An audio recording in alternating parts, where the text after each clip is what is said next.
Qué lindo fluye Emanuel Orvillier haciendo Llamame. Es uno de tus lo amo. adorados artistas de Manu. Ay, Dios. Aparte está en Formol. Ayer saben que estuvo en Urbana Estuvo en Urbana Play. contando con guitarra acústica. Chicos, ¿qué le pasa? Increíble. Está congelado. Súper bien. Está igual. Súper bien. Qué bombón. Tremendo Te mando artista. un beso, Emma, Tremendo te quiero. artista. Bueno, son las 3:13. Sí. Vamos a estar conversando sobre un tema que nos parece fascinante. En el mediano plazo, el mundo entero va a demandar hidrógeno verde como combustible, como fuente energética. Para Uruguay abre alternativas tremendas, porque Uruguay ya tiene las características adecuadas para ponerse a producir hidrógeno verde y exportarlo al mundo entero. Se puede convertir en uno de los productos de exportación más importantes de nuestro país a mediano plazo. Además, las inversiones que implica la instalación y la producción, la puesta en marcha de un sistema de producción de hidrógeno verde en Uruguay son cifras significativas para lo que es el tamaño de nuestro país. Vamos a conocer más sobre ese tema y vamos a aprender hablando con Magdalena Peruti, que ella es socia del equipo de asesoramiento financiero e infraestructura de KPMG aquí en Uruguay, y con Mauricio Minarrieta, gerente de consultoría de KPMG. Bienvenidos a los dos, hijos de punta. ¿Cómo están, Magdalena, Mauricio? ¿Qué tal? Buenas tardes. Encantada de estar acá. Buenas, ¿qué tal? Bienvenidos, chicos. Bueno, Gracias. Quisiéramos Qué que... lindo entorno el que tienen ustedes, mucho más divertido que el mío. Gracias. Bueno, sí, son roles y roles, Sí. ¿no? Sí, buenísimo. Nos encanta. Todos Bueno, somos qué necesarios en los engranajes de la sociedad. Total. Este, Ay, son muy jóvenes Son muy ellos. jóvenes. Estoy mirando. Ay, Claro. muchas gracias, Qué no te joven. creas. Qué juventud. Nos gustaría, chicos, que empiecen por contarle a la audiencia, sabiendo que dentro de los que nos escuchan tenemos gente que ya está empapada en el tema y también gente que no. Lo hemos hablado acá, Claro, ¿no? lo hemos presentado varias veces, pero vamos de vuelta con una especie de puesta a punto. Sí, obvio. ¿De qué estamos hablando cuando hablamos de hidrógeno verde en particular? Ahí está. Buenísimo. Y es bueno empezar por ahí. El hidrógeno, de alguna manera, como molécula, tiene un uso que ya viene desde muchos años, ¿verdad? Uh-huh. Y lo novedoso acá es la forma en la que logramos llegar a esa molécula de hidrógeno, que es lo que hace esa connotación verde. Ujú. El hidrógeno, como todos habremos alguna vez escuchado en el H2O, el agua, Sí. tenemos moléculas de hidrógeno y moléculas de oxígeno. Y para obtener hidrógeno las tenemos que separar, como si hiciéramos una gran explosión y separáramos esa molécula en dos. Uh-huh. Entonces, esa energía que necesitamos para separar esa molécula puede venir de un origen fósil, es decir, y ahí hablamos de hidrógeno gris, lo que habitualmente hasta ahora se usaba y era hidrógeno gris, o podemos usar una fuente de energía renovable para hacer esa explosión y separar la molécula. ¿Ah? Cuando usamos una energía de origen renovable, ya sea hidráulica, eólica, solar, eso lo que genera es que ese hidrógeno se llame verde. ¿Por qué? Porque se obtuvo a partir de un proceso que se genera con energía renovable.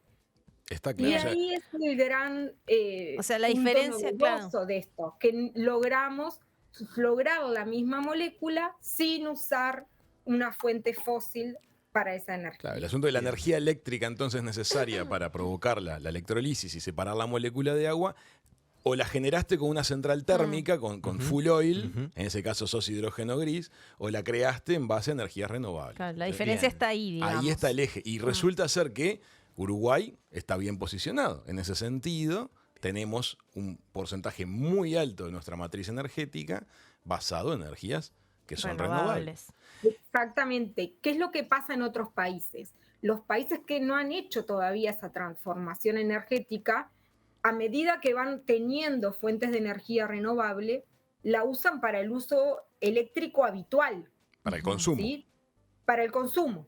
Ahora, ¿qué es lo que le pasa a Uruguay? Uruguay ya tiene una capacidad instalada que le cubre su consumo. Entonces está en una posición ideal para dar el siguiente paso. En otros países donde la proporción de generación de energía a través de fuentes renovables para el uso eléctrico habitual es mucho más bajita, la prioridad antes de hacer hidrógeno está en mejorar esa matriz energética. En Uruguay ese paso ya lo dimos, nos pusimos en su momento a la vanguardia y eso es lo que nos permite ahora seguir avanzando en este proceso de transición y aprovechar y empezar a intentar capitalizar todas estas bondades de estos nuevos modelos de negocio que nos dan oportunidades de negocio a través del hidrógeno verde. Chicos, ¿y quiénes van a ser en principio los grandes consumidores de hidrógeno verde? Te dijo Mauri. Bueno, en realidad, como comentaban hoy más temprano, el hidrógeno verde, o por lo menos los proyectos que se están viendo actualmente en el mercado, no están pensados para el consumo tradicional de una fuente de energía, como por ejemplo consumo eléctrico de las personas de la población o consumo a través de estaciones de servicio, sino que está pensado como un producto a ser exportado. Por lo tanto, actualmente, por lo menos de lo que se ve actualmente, es los mercados de Asia, Europa y Estados Unidos son los que están siendo los principales destinos de ese hidrógeno que se va a producir. Perfecto. Aquí hay una cosa que tenemos que empezar a tener en cuenta, que es este proceso, ¿no?, de renovación tecnológica a la que nos lleva el hidrógeno, hace que por ahora ese hidrógeno verde no sea al mismo precio al que tenemos, al que accedemos con una fuente de energía fósil. Hoy es más caro producir combustible en base a una fuente de verde.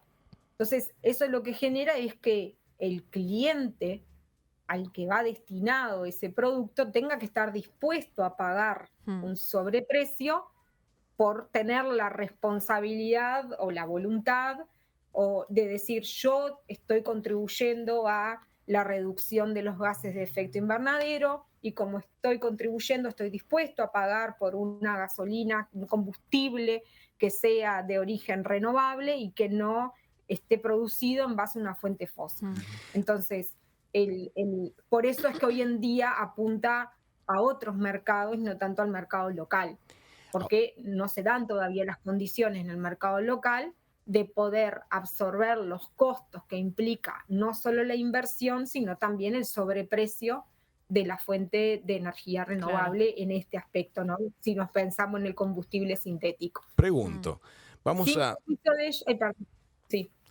Recientemente se anunciaron en Uruguay dos proyectos, no uno, sino dos, significativos, con montos muy, pero muy importantes de inversión, relativos a la producción de gasolinas sintéticas, que no es lo mismo que hidrógeno verde.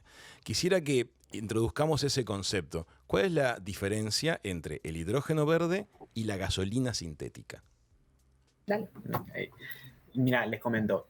El hidrógeno que es producido a través de energías renovables, o sea, ese hidrógeno verde, es el mismo y sirve para exactamente lo mismo que cualquier otro hidrógeno producido por otro método, ¿no? Correcto, es hidrógeno. ¿Y cuál es ese? Es hidrógeno. ¿Y cuál es el uso que se le puede dar? Bueno, básicamente, desde el punto de vista energético, se le puede dar 3 usos. Ese hidrógeno puede ser utilizado como combustible en sí mismo, en motores que son a combustión de hidrógeno, es decir, queman hidrógeno para poder moverse. Bien. Puede ser puesto dentro de una suerte de batería de hidrógeno, algo parecido a lo que son las baterías de litio de los celulares y demás, pero que en realidad en lugar de tener litio dentro tienen hidrógeno y tienen una batería que está alimentada de hidrógeno. Esencialmente esos vehículos, esos motores que toman esa batería son esencialmente vehículos eléctricos, ¿no? O se puede tomar esa molécula de hidrógeno, combinarla con una molécula de CO2 anhídrido de carbono, y generar lo que se conoce como la gasolina sintética, que desde un punto de vista de uso, estamos hablando de una gasolina que puede sustituir 100% y sin ningún tipo de pérdida de potencia. Sí. Exacto, una gasolina de fósil, una gasolina como la que estamos acostumbrados a ver en cualquier estación de servicio. Pero se puede poner en cualquier auto. Exactamente. En cualquier auto, en cualquier motor que es a combustión, no hay ni necesidad de hacer ningún tipo de modificación a ese vehículo. Por eso es que ha cobrado tanta predominancia este tipo de modelos de negocio, porque claro, o sea, no hay necesidad de comprarme otro auto. Sí, claro. Sí, pero acordate que por el momento, no solamente para los vehículos de la población, sino también para, por ejemplo, grandes transportes, cargas, transporte público. Transportes pesados exacto, transportes pesados en los cuales quizás un motor eléctrico no genera la potencia necesaria como para ser eficiente. Porque para los otros dos usos necesito tener baterías que funcionen a hidrógeno, o sea, no puede ser cualquier otra cosa. Sí, o de litio. No, exactamente. Ahí va. Entonces, estamos hablando de que... No solo eso, sino que no solo no tenés que cambiar el parque automotor, sino que funcionan las mismas estaciones de servicio, es decir, la misma logística con la cual hoy en día se distribuye el combustible común, vas a poder usar para el combustible sintético elaborado a partir de este hidrógeno verde. Claro, porque la gasolina sintética es un líquido. La gasolina es como sintética la nafta. ya deja de tener las dificultades logísticas de transporte y condiciones de seguridad especiales que requiere mover hidrógeno por el mundo. Claro. Entonces, transformarlo en gasolina sintética es como que permite reutilizar en una versión ecológicamente sustentable muchas de las infraestructuras que ya tenemos creadas en el mundo. Ahora bien, como bien dijeron los chicos, si les entendimos bien, el litro de gasolina sintética terminado va a ser por ahora más caro que la gasolina de origen fósil. Eso es así, ¿verdad? Entonces, para complementar ahí, te corto un segundito más, estamos hablando de actualmente 2 o 3 veces más cara una gasolina sintética producida a través de hidrógeno que una gasolina producida a través de métodos fósiles comunes y silvestres. Perfecto, es un monto significativo la diferencia. Entonces, para que los países tomen la decisión de pasarse a gasolina sintética, si lo libras a que la población decida, básicamente no lo va a adoptar. Entonces va a tener que ser una política gubernamental, decir, bueno, nosotros como país decidimos ir a esto. Y seguramente va a requerir que los gobiernos del mundo intervengan financieramente para que haya, para saltar ese escalón. Para saltar ese escalón. ¿Se entiende lo que digo? Por eso es que... Hay muchas formas de generar esa política pública para ir hacia esos lugares. O sea, una forma, como tú decís, pueden ser subsidios del Estado, pueden ser multas, mecanismos de multas para el que no lo haga, puede ser también, si pensamos en lo que son las cadenas logísticas más productivas de empresas, bueno, quizás empresas que tengan una flota que utilice este tipo de energía va a poder acceder a ciertos beneficios fiscales. En fin, cada economía le buscará un poco la forma de racionalmente irse acercando hacia esto. Pero la realidad es que para que la transformación sea total, va a tener que pasar un tiempo donde la propia renovación tecnológica va haciendo que los procesos sean más eficientes, sean menos costosos. O sea, te diría 12, 13 años cuando me tocó empezar a vivir el cambio a parques eólicos, el instalar un parque de 50 megas en Uruguay era mucho más caro que lo que fue 8 años después. Y porque el propio proceso de de innovación tecnológica va llevando a que se encuentren las economías, se encuentren las eficiencias, y ese costo va a empezar a tender a bajar. Hay estudios hechos por KPMG que nos dicen que en el largo plazo este gap se empieza a reducir y ya el hidrógeno, el combustible sintético producido a través de hidrógeno verde va a ser más comparable al precio de la gasolina. Y en ese escenario, siendo sostenible y responsable, no debería ser lógico que un consumidor esté dispuesto a pagar combustible fósil y no quiera el combustible en base de hidrógeno verde, porque frente a la misma prestación, uno es ambientalmente sostenible y el otro no. No, y estamos viendo las consecuencias que estamos pagando por hacer mal uso de energías grises. Digamos. Eso se conecta con lo que hablábamos en la primera parte del programa de hoy respecto a la Asamblea de la ONU, y a eso me refiero cuando hablaba también nuestro presidente relativo a que se abran oportunidades para aquellos que hacen las cosas bien. Por ejemplo, si Uruguay, por tener una infraestructura adecuada para poder producir energía eléctrica de origen renovable, queda preparado para que se instalen industrias que produzcan gasolinas sintéticas, tal vez también tendría que exigir o pedir que como condición para permitir que se instalen esas empresas en el Uruguay, nos ayuden a cubrir la brecha en nuestro país, que el consumo es ínfimo para una empresa que va a producir enormes cantidades de combustibles. Les quiero preguntar, ¿ustedes están cercanos a alguno de los casos de los proyectos de inversión que hay o direccionados hacia nuestro país? Sí, nosotros en nuestra área de asesoramiento financiero estamos vinculados, ¿sí? Hemos trabajado ya en algunos de los proyectos públicos y no públicos respecto a estas innovaciones y bueno, estamos colaborando en esta etapa de análisis de factibilidad, ¿no? O sea, es justo decir que los procesos están vivenciando distintas etapas de sus estudios de factibilidad, justamente para tratar de avanzar hacia decisiones finales de inversión. ¿Qué probabilidad ven ustedes a la fecha actual de que alguno de estos proyectos se cristalice, se vuelva una realidad? Porque las cifras que se han anunciado, por supuesto que mueven el amperímetro a todo el mundo, se relacionan con algunas de las escalas de inversión más grandes que hemos tenido en el Uruguay, en las grandes empresas, por ejemplo, de producción de pulpa de papel, son inversiones de ese rango, y además con un potencial de crecimiento enorme. Hoy, ¿cómo calificarían ustedes que está la temperatura, que está la probabilidad de que esto se cristalice? A ver, nosotros somos naturalmente optimistas, como por definición, ¿no? En cuanto al acercarnos hacia estos nuevos modelos de negocio y a pensar que sí son factibles. Sin duda se tienen que dar condiciones de mercado, regulatorias, para que esto suceda, y ser optimistas no es pecar en tapar el sol con un dedo, ¿no? O sea, son proyectos que tienen desafíos, pero que bueno, que confiamos en que esos desafíos se van a ir sorteando, porque es hacia donde va el mundo. Las señales que tenemos es que hacia ahí va el mundo desde dos distintos, no solo digamos de lo que nos llega a Uruguay por la prensa, sino también en lo que es KPMG como firma global, las distintas puestas a punto, ¿no? Que nos hacen respecto a las tendencias globales, y tenemos mucha expectativa de que Uruguay se pueda posicionar en ese lugar. En la última cumbre llevada a cabo en Bruselas, ¿se acuerdan que Uruguay asistió?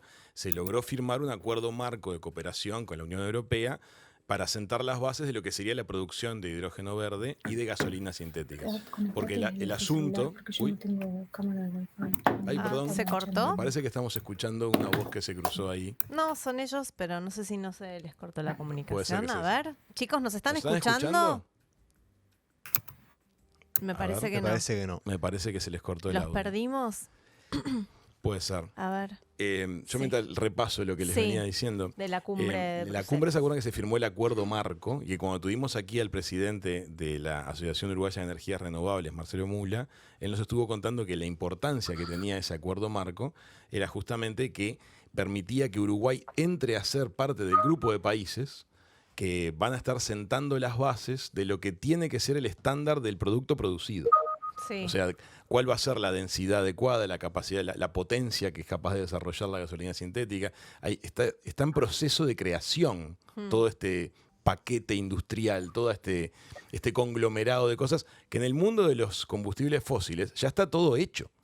Llevó décadas desarrollar los estándares internacionales que hoy hay en el mundo de los combustibles fósiles, los distintos tipos de gasolina, cómo se mueven, cómo se traen, cuánto vale cada uno. Está todo estudiado. Pero sobre el tema de las gasolinas sintéticas, esto está en desarrollo. Pero Uruguay se ha adelantado mucho, o sea, hace años que viene trabajando a diferencia por ahí de otros países, por eso quizá en este momento tiene una cierta ventaja con respecto a otras industrias. En Sudamérica tiene la pole position, o sea, en Sudamérica corres con ventajas que no tiene ningún otro país. Por eso es que grandes capitales del mundo están pensando en la posibilidad de hacer grandes inversiones acá, porque uno diría, ¿por qué acá?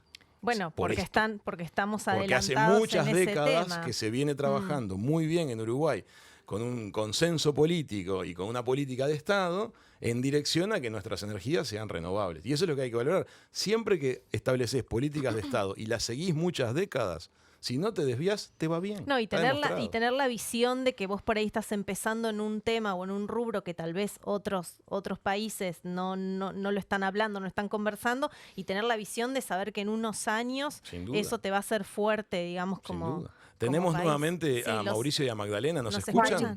Disculpen que tuvimos un problema de conexión. No hay problema. Nosotros mientras estábamos comentando acerca de la importancia de la firma del acuerdo marco con la Comunidad Europea para que Uruguay participe de lo que va a ser el proceso de, digamos, darle forma al mercado internacional de las gasolinas sintéticas. Sí, Exacto. y son procesos de innovación y es camino al andar y es de mucho aprendizaje. Y además, genera muchas oportunidades también en la formación de profesionales en el país, ¿verdad? Porque esto requiere mucha materia gris invertida en todo este proceso de innovación. Claro, y bueno, y Uruguay tiene las condiciones de un país que ha respetado las reglas de juego, que ha mantenido políticas de largo plazo, con independencia de los cambios de gobierno, ¿verdad? Y eso genera mucha confianza en cualquiera que va a invertir en un país. Y ese marco institucional general y el marco de respeto hacia las leyes establecidas o las reglas de juego establecidas, sin duda que le genera un track record a Uruguay de mucho respeto y por lo tanto lo convierte en uno de esos destinos queribles por parte de los inversores extranjeros. Y eso nosotros lo vemos habitualmente, no solo para lo que hace el hidrógeno verde en esta oportunidad que nos compete, sino en general, ¿verdad? O sea, cuando alguien viene a decidir a invertir a Uruguay, hay una serie de connotaciones positivas de lo que ofrece Uruguay como país que son bien valoradas. Sí. El riesgo Uruguay es un riesgo que por lo general gusta cuando se... Hoy en el bloque de entrada del programa conversábamos acerca de la intervención del presidente Lacalle Pou ante la Asamblea de la ONU de anoche, y justamente este concepto que introdujo acerca de como que existan no solamente penalidades, sino premios a quienes hacen las cosas bien, para que justamente se alienten espacios, tanto del mundo financiero como del mundo del comercio internacional, de facilitación a los países que cumplen con metas que se consideren deseables. Él habla de que a veces no se premia a quien hace las cosas bien. Bueno, con Mauricio nos ha pasado en algunos casos que buscando financiamiento para distintos proyectos de infraestructura o proyectos sostenibles, nos hemos encontrado con fondos europeos que promueven inversiones sostenibles, que nos dicen, no, pero Uruguay ya no entra en mi scope. ¿Por qué? Porque Uruguay es un país que tiene un PBI per cápita más elevado, porque tiene ciertas condiciones, entonces ya no entra dentro de mi órbita de actuación. Y creo que ese, digamos, reclamo, por decirlo de alguna manera bien justo, del presidente, de alguna manera apunta a esas situaciones, ¿no? Uruguay está en este proceso invirtiendo también de caras al mundo, entonces el apoyo en obtener financiamientos para el cumplimiento de estos objetivos es bien relevante. Qué importante lo que nos está diciendo, porque explica también un poco lo que en el primer bloque intentábamos interpretar de las palabras del presidente. Si estás por encima de determinados rangos, la financiación internacional, los proyectos de auxilio ya empiezan a quedar para otros. Es razonable, entiendo lo que decís.